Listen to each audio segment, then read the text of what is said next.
Bonjour à tous et merci d'être avec nous. À la une de l'actualité économique, Elon Musk, le patron de Tesla et de SpaceX, s'est offert son réseau social préféré, Twitter. Coût de l'opération, 44 milliards de dollars, soit un peu plus de 41 milliards d'euros. L'homme le plus riche au monde va donc racheter chaque action et sortir le réseau social de la bourse pour le transformer en société privée. Cela lui permettra d'avoir plus de marge de manœuvre pour remettre l'entreprise sur pied et modifier son fonctionnement. À plusieurs reprises, Elon Musk a fait savoir qu'il trouvait les règles de modération trop contraignantes. Il veut donc en faire la plateforme de la liberté d'expression. Certains s'en inquiètent, d'autres s'en félicitent. Je pense que les choses vont probablement empirer sur Twitter s'il essaye de donner plus de liberté d'expression. Simplement parce que cela permet aux fausses informations de circuler, aux discours haineux, aux choses de ce genre de se produire. Peut-être même plus de harcèlement. Pourquoi c'est une nouvelle importante? Parce que la liberté d'expression est la fondation de notre pays. Malgré ce rachat, Donald Trump ne compte pas revenir sur le réseau social. Il avait été suspendu en janvier 2021, au lendemain des émeutes du Capitole.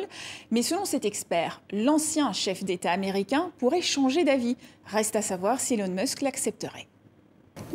Trump a dit qu'il ne veut pas revenir sur Twitter, ce qui signifie qu'il veut revenir. Il sait qu'il a 80 millions de followers qui l'attendent.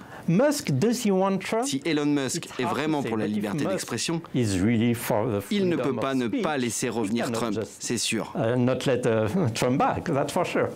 Le patron de Tesla assure également vouloir proposer de nouvelles fonctionnalités sur le réseau social, comme la possibilité de modifier un tweet déjà publié, par exemple pour en corriger les fautes.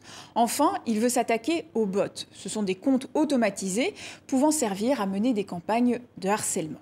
Mais pour ce spécialiste, c'est avant tout un projet politique et financier pour le milliardaire.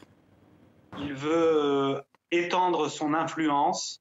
Il veut pouvoir être dans les petits papiers des hommes politiques importants aujourd'hui et sans doute plutôt à venir pour que ces amitiés lui permettent de faciliter ses projets entrepreneuriaux.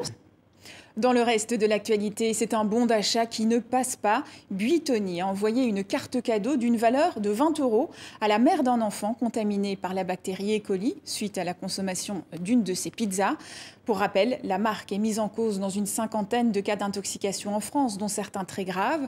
L'usine qui fabriquait ces pizzas à Caudry dans le Nord est à l'arrêt. L'entreprise a finalement reconnu un geste maladroit et elle a présenté ses excuses à la famille. Et c'est la fin de ce journal de l'économie. Merci à vous pour votre fidélité et à demain.